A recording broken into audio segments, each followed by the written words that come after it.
À quelques minutes du départ, le porte-bagages reçoit les derniers colis des passagers de ce bus en partance pour le nord. Il est 13 h, l'heure du deuxième rendez-vous de voyage prévu par cette compagnie qui doit faire face aux affluences des vacances.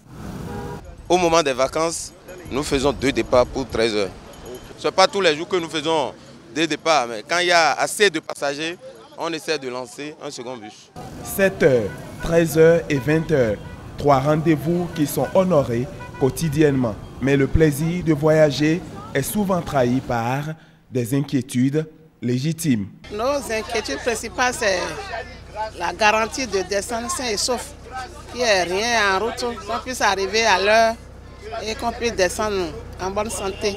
Nous sommes en train de prendre des dispositions pour pouvoir mettre au moins un militaire dans un bus de 20 h. C'est parce que, vous savez, actuellement, nous ne sommes pas encore assis.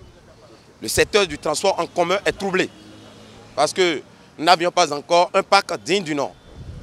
Et nous sommes en train de négocier avec le préfet pour nous trouver un parc digne du nom.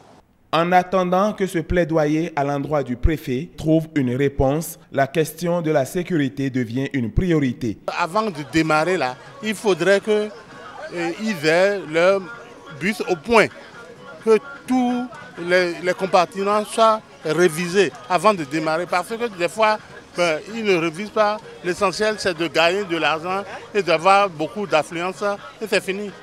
Dans les agglomérations, ailleurs, il y a des normes à suivre. Ils doivent connaître tout ça là. Qu'ils sachent aussi que la vie des clients est dans leur main. Leur propre vie aussi. Parce qu'eux aussi, ils ont des familles.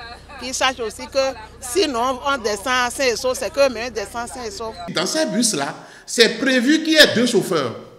Pourquoi? Quand tu roules d'ici jusqu'à Parakou, tu vas être fatigué en tant que conducteur. L'idéal, c'est que le retour soit fait par un autre chauffeur. C'est qu'il y a des propriétaires de bus qui veulent maximiser leur profit. Et d'accord, ils ne mettent pas un chauffeur, ils ne mettent pas 2 chauffeurs, mais parfois un chauffeur, et ils félicitent ceux qui reviennent vite. Voyez-vous, à cause de profit, il fait exactement le contraire de ce que le code de la route lui permet de faire. Conséquence des accidents mortels sur nos routes. Il y a un bus qui transportait des passagers en direction de Parakou et qui est entré en collision avec un camion.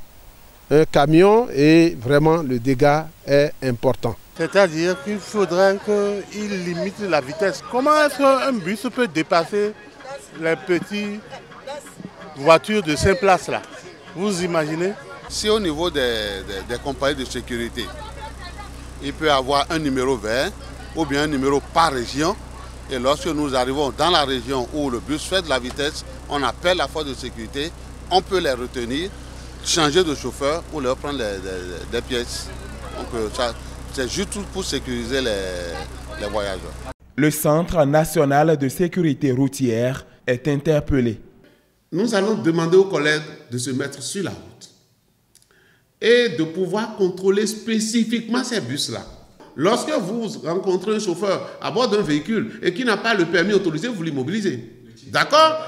Le check-up n'est pas fait, il y a des organes de sécurité passives qui ne sont pas respectés sur le véhicule. Eh bien, nous allons appeler les usagers à souffrir avec nous parce que nous allons immobiliser des véhicules. Nous allons les conduire directement à la police. Nous allons sauver votre vie contre vous. C'est là un mot d'ordre, par exemple, pour la sécurité routière. Nous voulons sauver la vie des gens contre leur volonté. La vie humaine n'a pas de prix.